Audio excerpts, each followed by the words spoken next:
Hello friends, welcome to life style with Maheswari. இன்னைக்கு நம்ம சேனல்ல 2 விதமான பிரியாணி தான் பார்க்க போகிறோம். ஒன்று பார்த்தீங்கன்னா வெஜ் பிரியாணி, இன்னொன்று நான்வெஜ் பிரியாணி. நேற்று சண்டே ஷார்ட் வீடியோவில் உங்கள் கூட ஷேர் பண்ணியிருப்பேன். 2 விதமான பிரியாணி பண்ணியிருந்தேன். வெஜ்ஜில் காளான் பிரியாணியும் நான்வெஜ்ஜில் சிக்கன் பிரியாணியும் செஞ்சுருந்தேன். அது லாங் வீடியோ உங்கள் கூட ஷேர் பண்ணிக்கிறேன்னு சொல்லியிருந்தேன். அந்த லாங் வீடியோ தான் இன்னைக்கு நம்ம பார்க்க போகிறோம். வாங்க என்னுடைய ஸ்டைலில் பிரியாணி எப்படி செய்யறதுன்றத பார்க்கலாம். வீடியோக்குள்ளே போகலாம்.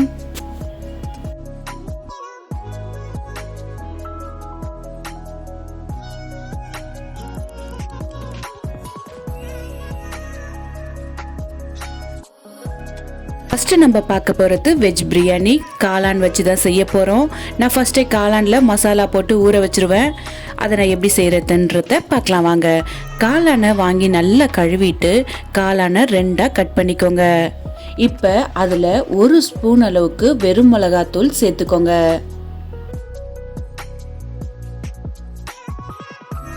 இந்த காளானுக்கு தேவையான அளவுக்கு ஒரு ஸ்பூன் அளவுக்கு உப்பு சேர்த்துக்கோங்க.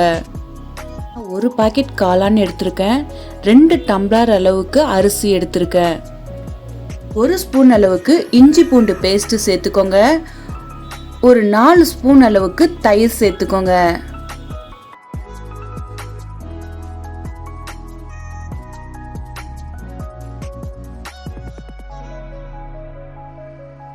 கொஞ்சமா புதினா கொத்தமல்லி சேர்த்துட்டு இது நல்லா மிக்ஸ் பண்ணிட்டு இது நம்ம 1/2 மணி நேரம் ஊற வைக்க போறோம்.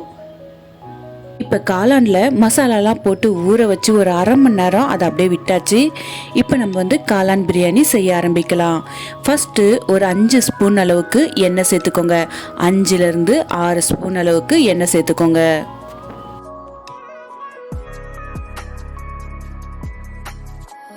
இப்போ ஒரு 3 ஸ்பூன் அளவுக்கு நான் நெய் சேர்த்துக்கிறேன்.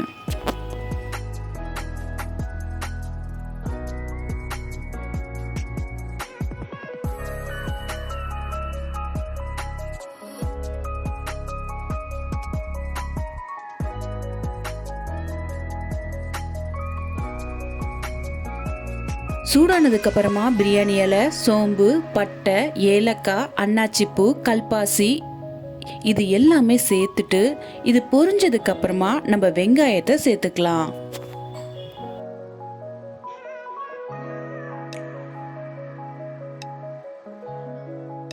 ஃபர்ஸ்ட் நான் 4 பச்சை மிளகாய் சேர்த்துருக்கேன். 3 வெங்காயம் சேர்த்துருக்கேன். நீட்டில் கட் பண்ணி இது நல்ல கலர் மாறுற அளவுக்கு நம்ம வதக்கிக்கலாம்.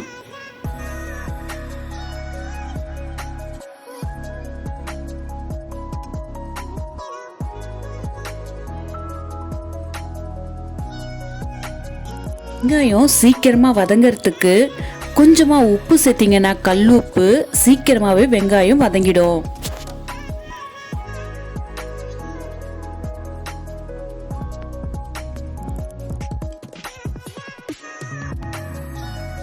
இப்போ 2 ஸ்பூன் அளவுக்கு இஞ்சி பூண்டு பேஸ்ட் சேர்த்துக்கோங்க.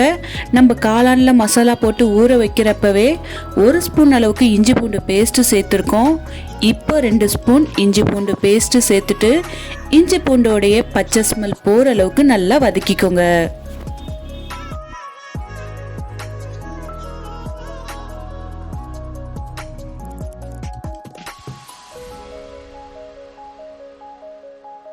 இஞ்சி பூண்டோடைய பச்சை ஸ்மெல் போகிற அளவுக்கு நல்லா வதக்கினதுக்கு அப்புறமா 1 ஸ்பூன் அளவுக்கு பிரியாணி மசாலா தூள் சேர்த்துக்கோங்க.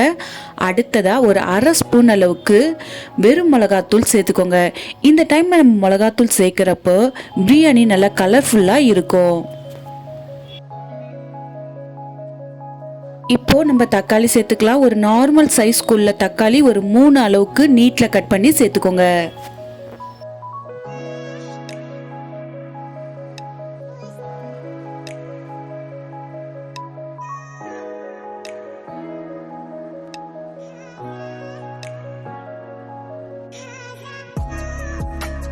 தக்காளி நல்லா வதங்கினதுக்கு அப்புறமா நம்ம காளானை ஒரு 1/2 ஹவருக்கு முன்னாடி மசாலாலாம் போட்டு ஊற வச்சிருக்கோம். அதை இப்போ சேர்த்துக்கலாம். காளான் சேர்த்ததுக்கு அப்புறமா ஒரு 2 செகண்ட் இதை வதக்கி விடுங்க.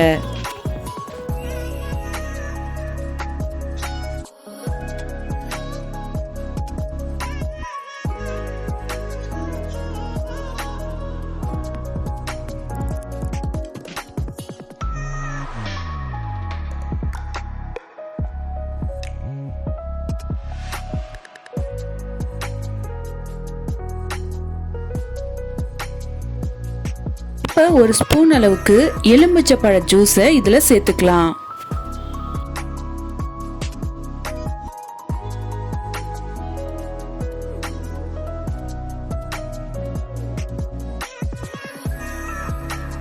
பிரியாணிக்கு தேவையான அளவுக்கு உப்பு சேர்த்துக்கோங்க. நம்ம காளான்ல ஒரு ஸ்பூன் அளவுக்கு உப்பு சேர்த்து தான் மசாலா போட்டு ஊற வச்சிருக்கோம். அதனால தேவையான அளவுக்கு உப்பு சேர்த்துக்கோங்க.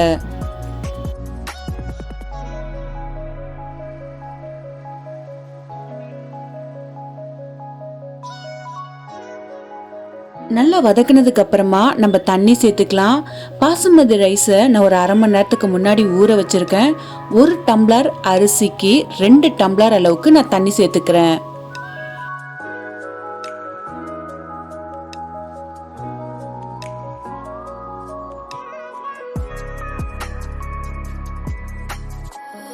தண்ணி சேர்த்து கலந்து விட்டதுக்கு அப்புறமா இது நல்லா கொதிக்கட்டும். அதுக்கப்புறம் நம்ம அரிசியை சேர்த்துக்கலாம்.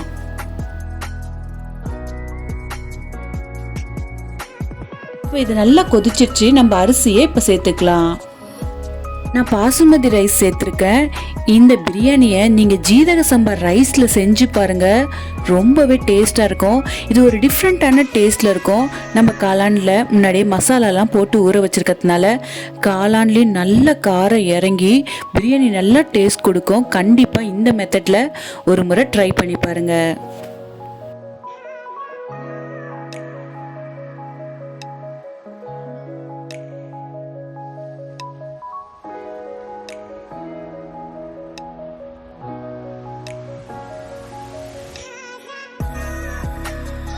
நல்லா கலந்து விட்டுட்டு தட்டை போட்டு மூடி ஒரு 15 நிமிஷம் விட்டுட்டு அதுக்கப்புறமா கலந்து விடுங்க.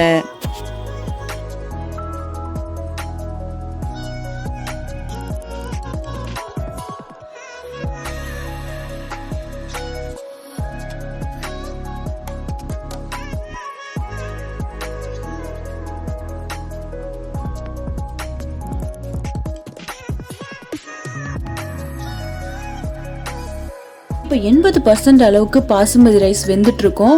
கொஞ்சமா புதினா கொத்தமல்லி சேர்த்துட்டு ஒரு ஸ்பூன் அளவுக்கு நெய் சேர்த்துட்டு இதை நல்லா தட்டு போட்டு மூடிட்டு தம்ல வச்சிருங்க. மேலே கொஞ்சமா ஒரு கிண்ணத்துல தண்ணி பிடிச்சி தம்ல வச்சு இது ஒரு 10 நிமிஷத்துக்கு அப்படியே விட்டுடுங்க. அடுப்பை ஃபுல்லா சிம் பண்ணிடுங்க.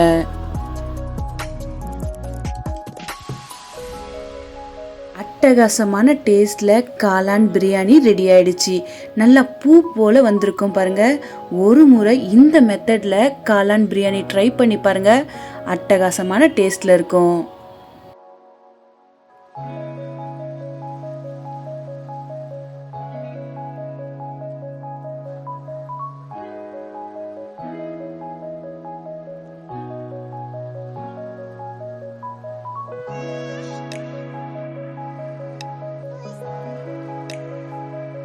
என்னுடைய ஸ்டைலில் காளான் பிரியாணி எப்படி செய்வேன்றத உங்க கூட ஷேர் பண்ணியிருந்தேன். அடுத்ததா என்னுடைய ஸ்டைலில் சிக்கன் பிரியாணி எப்படி செய்யுதுன்றத பார்க்கலாமா? சிக்கன் பிரியாணி செய்யறதுக்கு ஒரு 6லேருந்து 7 ஸ்பூன் அளவுக்கு எண்ணெய் சேர்த்துக்கிறேன். அதே மாதிரி ஒரு 3லேருந்து 4 ஸ்பூன் அளவுக்கு நெய் சேர்த்துக்கோங்க.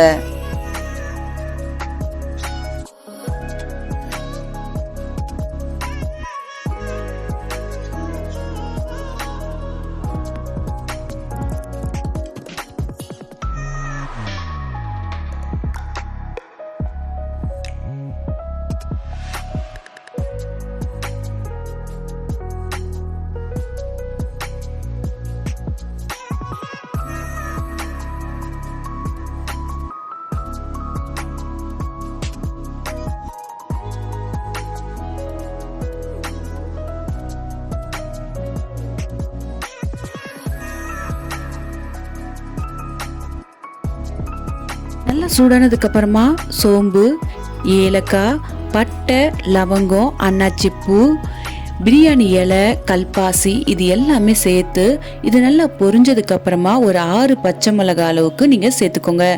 பச்சை மிளகாய், மிளகாத்தூள்லாம் உங்க காரத்துக்கு ஏற்ற மாதிரி நீங்க சேர்த்துக்கோங்க. இப்போ ஒரு 3 வெங்காயத்தை நீட்ல கட் பண்ணி வச்சிருக்கேன், அதை இப்போ நான் சேர்த்துக்கிறேன். இது நல்லா வதக்குங்க. வெங்காயத்தோடைய கலர் நல்லா மாறட்டும்.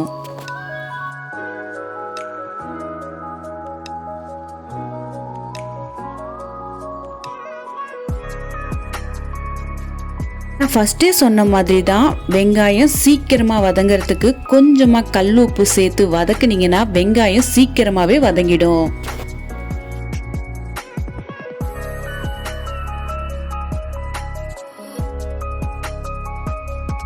வெங்காயம் நல்லா வதங்கினதுக்கு அப்புறமா கலர் மாறிடுச்சு பாருங்க.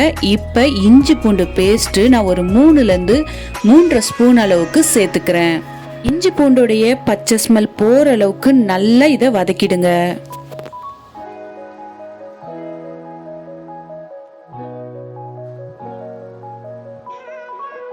இப்போ நம்ம மிளகாத்தூளும் பிரியாணி மசாலா பவுடரையும் சேர்த்துக்கலாம்.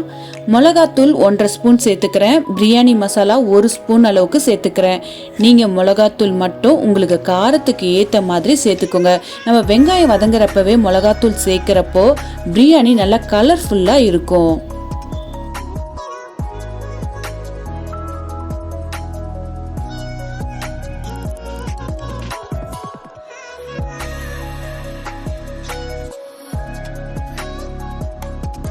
இப்போ நான் ஒரு 3 தக்காளியை நீட்டில் கட் பண்ணி வச்சுருக்கேன். அதை இப்போ நான் சேர்த்துக்கிறேன்.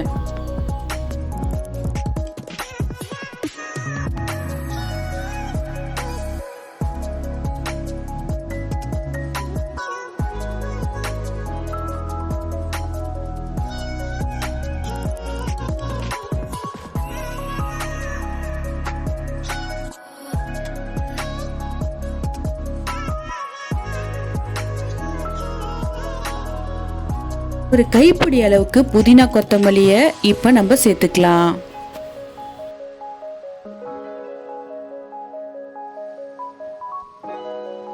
கால் கப் அளவுக்கு தயிரை சேர்த்துட்டு இதையும் நல்லா வதக்கி விடுங்க.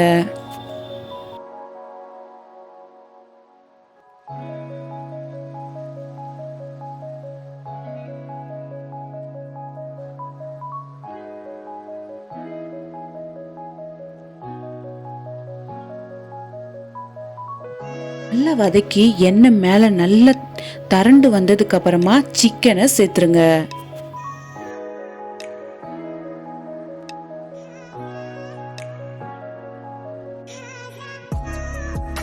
சிக்கன் சேர்த்து ஒரு 5 நிமிஷம் நல்லா வதக்குங்க. சிக்கன்ல நல்லா மசாலா வந்து அதில் மிக்ஸ் ஆகட்டும்.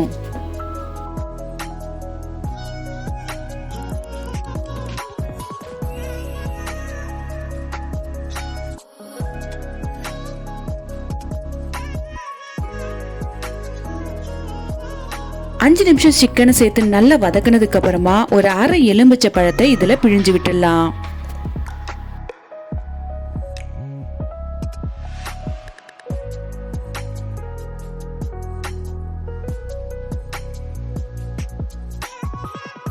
பிரியாணிக்கு தேவையான அளவுக்கு உப்பை சேர்த்துக்கோங்க. உங்களுக்கு எவ்வளோ வேணுமோ அதுக்கு ஏற்ற மாதிரி சேர்த்துக்கோங்க. நம்ம தண்ணி சேர்த்ததுக்கு அப்புறம் டேஸ்ட் பார்த்துட்டு கம்மியாக இருந்தால் அப்போ சேர்த்துக்கலாம். பாசுமதி ரைஸை அரை மணி நேரத்துக்கு முன்னாடி ஊற வச்சிருந்தேன். அந்த ஊற வச்ச தண்ணியை தான் நான் அளவுக்கு எடுத்துருக்கிறேன். அதே மாதிரி ஒரு கப்புக்கு 2 கப்பு தண்ணியை சேர்த்துக்கலாம்.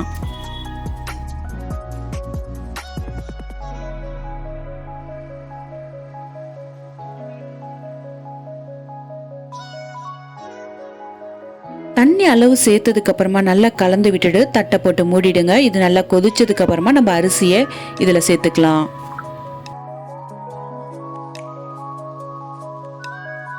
இப்ப பாத்தீங்கன்னா நல்லா கொதிக்க ஆரம்பிச்சிருச்சு. நம்ம பாசுமதி ரைஸை இதுல சேர்த்துக்கலாம்.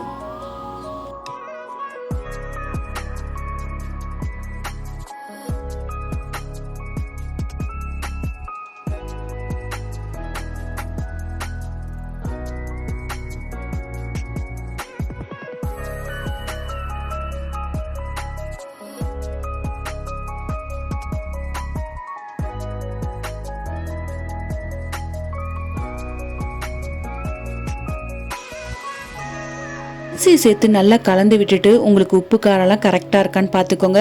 அப்படி கம்மியாக இருந்தால் இந்த டைமில் நம்ம சேர்த்துக்கலாம்.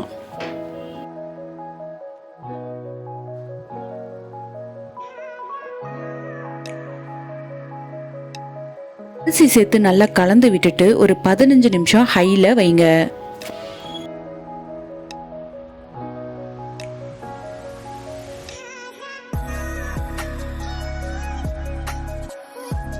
ஓப்பன் பண்ணி நல்லா கலந்து விடுங்க.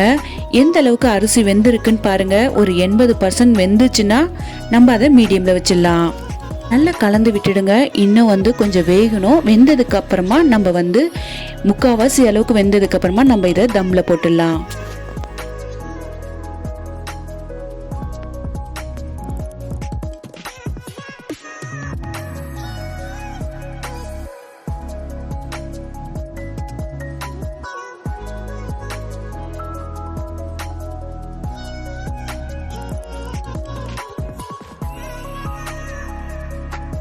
முக்கால்வாசி அளவுக்கு பாசுமதி ரைஸ் வெந்துடுச்சு.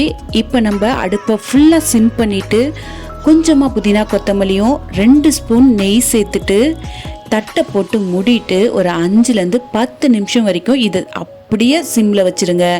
அதுக்கப்புறம் ஓப்பன் பண்ணி ரசமான டேஸ்ட்டில் பிரியாணி ரெடி ஆகிடும்.